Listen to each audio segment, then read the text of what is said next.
पिता और पुत्र और पवित्र आत्मा के नाम पर आमीन। जय यीशु। उपवास काल का एक बहुत बड़ा सोच ही होना चाहिए, अपने को पहचानना, मैं कौन हूं। ये उपवास काल हमें अपने को पहचानने में ले जाते हैं और एक अच्छा समय कलीसिया में देती है अपने को पहचानने के लिए। और इन दिनों का बाइबल रीडिंग मिसा का पाठ हम देखें तो हमें पता चलेगा ये उपवास काल में हमें कैसे समय बिताना चाहिए। और फ्राइडे को हम लोग क्रूस का रास्ता करते हैं। ये क्रूस का रास्ता हमें क्या याद दिलाते हैं? आज जब हम अपने आप को पहचान लेंगे तभी हम यीशु पर भरोसा रख पाएंगे। अगर हम अपने आप को नहीं पहचानते तो यीशु पर भरोसा रखना मुश्किल है।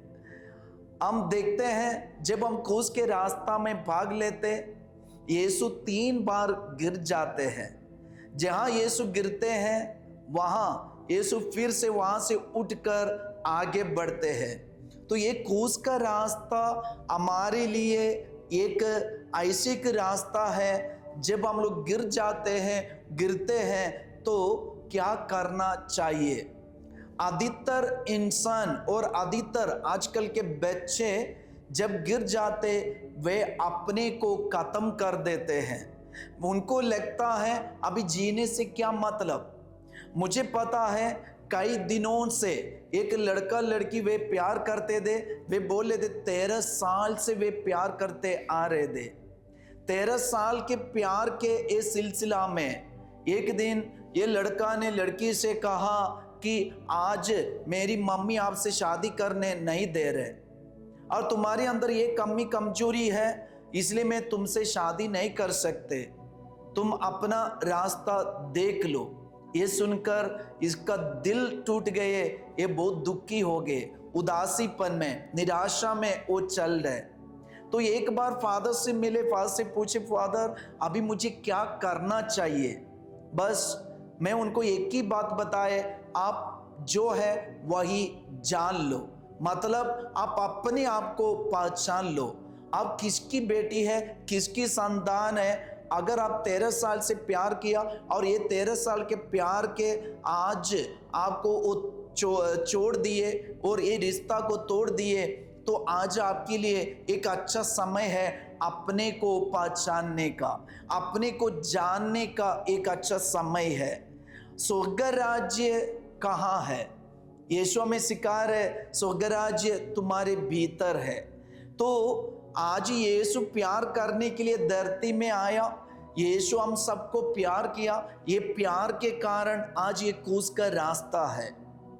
तो ये उपवास काल क्यों कलीसिया में देती है? इसलिए देती है अपने को पहचानने के लिए। संत लूकस का सुसमाचार अध्याय 17 का वचन संख्या 20 और 21, वह वचन में लिखा है, जब फरीसियों ने उनसे पूछा कि ईश्वर का राज्य कब आएगा, तो ईसा ने उन्हें उत्तर दिया, ईश्वर का राज्य प्रकट रूप से नहीं आता। लोग नहीं कह सकेंगे देखो वह यहाँ है अथवा देखो वह वहाँ है, क्योंकि ईश्वर का राज्य तुम्हारे ही बीच है। ईश्वर का राज्य तुम्हारी ही बीच है, हमारे अंदर है ईश्वर का राज्य।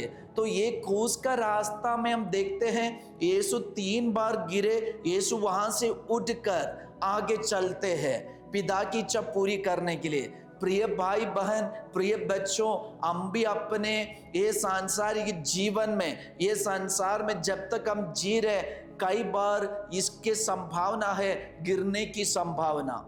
कई बार हम गिर चुके हैं और भी गिर सकता है।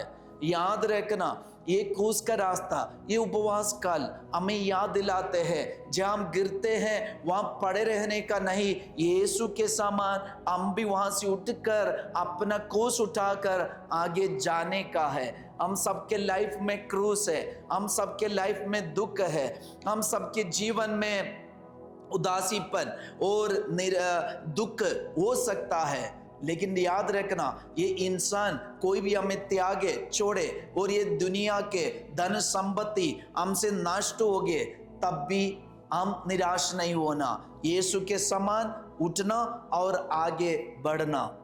इसलिए ईश्वर का राज्य हमारे ही बीच में, हमारे अंदर है। वो ईश्वर का राज्य को हम जब पहचान लेंगे, अपने आप को जानेंगे, हम समझ पाएंगे मैं भी ईश्वर का बेटा है, ईश्वर की बेटी है। अपना दैनिक क्रूस उठा के यीशु के समान, यीशु के पीछे जाने का है। तो ये उपवास कल मेरे लिए, आपके लिए एक रास्ता खोल दे, अपने को पहचानना। प्रभु यीशु ये उपवास कल हमें एक कृपा दे, इसके द्वारा हम अपने को पहचान पाए। प्रभु आप लोगों के साथ हो। सर्वशक्तिमान ईश्वर पिता और पुत्र और पवित्र आत्मा आप लोगों को आशीर्वाद प्रदान करे। जय यीशु।